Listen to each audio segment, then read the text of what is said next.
Alright guys, this video is meant to help you practice writing a claim. So if you got a score of beginning or developing on the claim part of your writing, then this is the video for you. Okay, so I have some sample questions here, and I'm going to show you how to write a claim. First question, should hunters be allowed to use crossbows? To decide how to answer a question, you should look at evidence. We're not going to look at any evidence. I'm just going to give you some examples of how to answer these claims. So, sorry about that. I'm just going to carry on. So, should hunters be allowed to use crossbows? Here's my answer to this question. Hunters should not be allowed to use crossbows.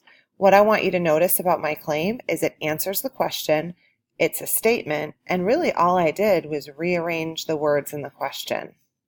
All right, next example. Is density a property of matter? I want you to think about two ways to answer that claim.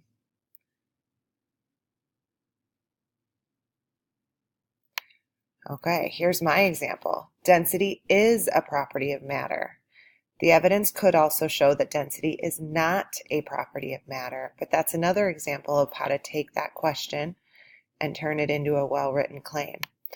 All right, our final example. Does the amount of sunlight affect plant growth? Go ahead, think of how you'd rewrite that as a claim.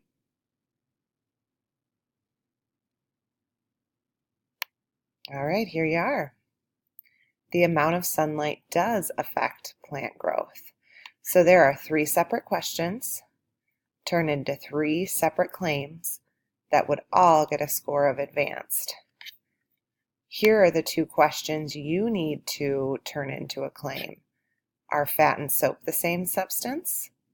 Or, because you're only going to choose one, how does the amount of a substance affect its melting or boiling point? All right, good luck. Turn those into well-written claims.